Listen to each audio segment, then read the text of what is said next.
Welcome to பெரியம்மா சமையல். நாங்கள் இன்றைக்கி நம்ம மேங்கோ ரசமலாய் செய்ய போகிறோம். அதுக்கு பால் 1 லிட்டர் எடுத்து வச்சுருக்கோம். இப்போ ஃபஸ்ட்டு நம்ம பாலை காய்ச்சி பன்னீராக எடுத்துக்கிடுவோம். பன்னீர் மாதிரி காய்ச்சி எடுத்துக்கிட்டு அதுக்கப்புறம் அந்த ரசமலாய் செய்கிறது எப்படின்னு நம்ம பார்க்கலாம்.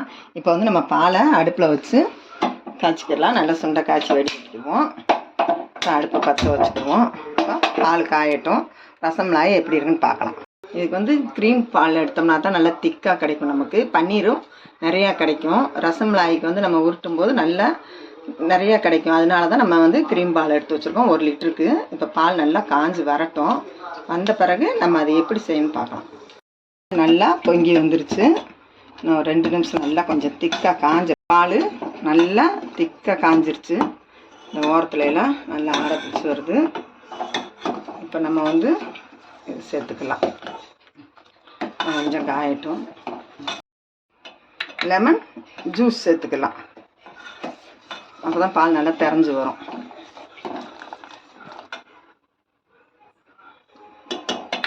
நல்லா திறஞ்சிருச்சு. நம்ம மூடி வச்சுக்கோம் ஒரு 2 நிமிஷம். ஒரு மூடி போட்டு மூடிட்டோம்னா நல்லா ஒன்று ஓலை எல்லாமே இருந்தால் நல்லா திறஞ்சிருச்சு. பாருங்க, நல்லா ஒன்று ஓலை வந்துருச்சு. இப்போ நம்ம மூடி போட்டுக்கோங்க. அடி ஏற்றிட்டு ஸ்டவ் ஆஃப் பண்ணிக்கலாம். அடி ஏற்றி எடுத்துக்கலாம்.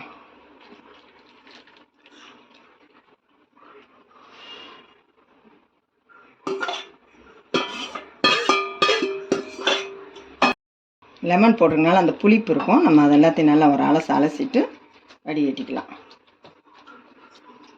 நல்லா ஒன்று போல் அலசி விட்டு இது பண்ணிக்கலாம்.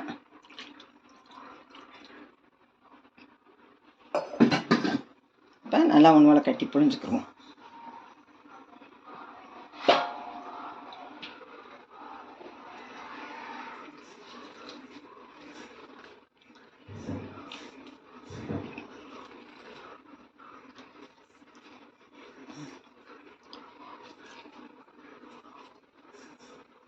ரசமலாய்க்கு தேவையானது என்னென்னா, பால் 1 டம்ளர் காய்ச்சி எடுத்து வச்சுருக்கோம்.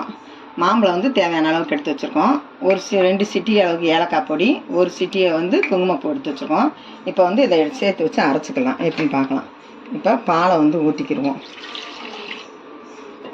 வேணால் சேர்த்துக்கலாம். இப்போ மாம்பழம் நமக்கு எவ்வளோ தேவை இருக்கோ அந்த அளவுக்கு சேர்த்துக்கலாம். மாம்பழம் சேர்த்துக்கிட்டோம். இப்போ ஏலக்காய் பொடியும் குங்குமப்பூவும் சேர்த்துக்கிடுவோம். சேர்த்து மிக்ஸி நல்லா அரைச்சி எடுத்துக்கிடுவோம்.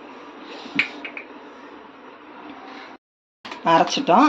இதை ஒரு டப்பாவில் ஊற்றி நம்ம ஃப்ரிட்ஜில் வச்சுக்கலாம்.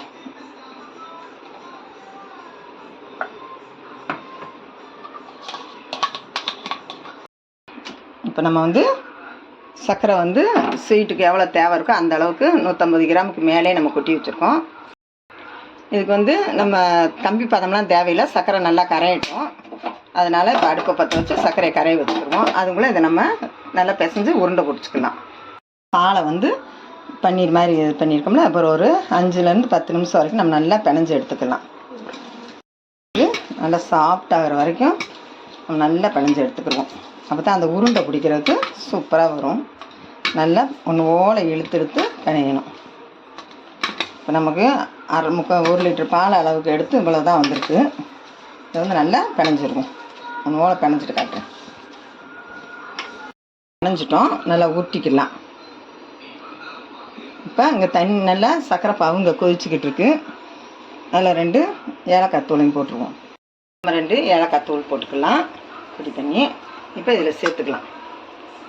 நல்லா ஒன்று ஓலை போட்டு ஒரு 10 நிமிஷம் வேக விட்டுக்கலாம்.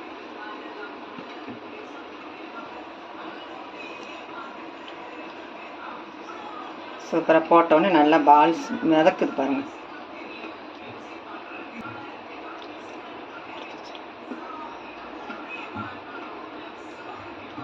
இப்போ ஒரு தட்டு போட்டு நம்ம அப்படியே மூடி போட்டுக்குவோம். அழகா நம்ம குட்டி குட்டி பாலாக தான் போட்டோம். பார்த்தீங்களா எவ்வளோ பெருசாக நல்லா வெந்து வந்துருச்சு. இப்போ நல்லா எல்லாமே வந்துருச்சு. இப்போ ஸ்டவ் ஆஃப் பண்ணிக்கலாம். சூப்பராக வந்துருச்சு.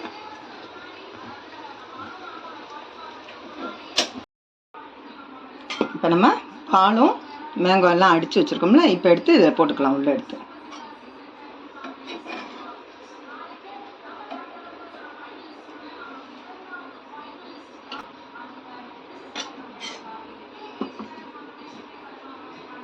சூப்பராக ரசமலாய் ரெடி ஆயிடுச்சு.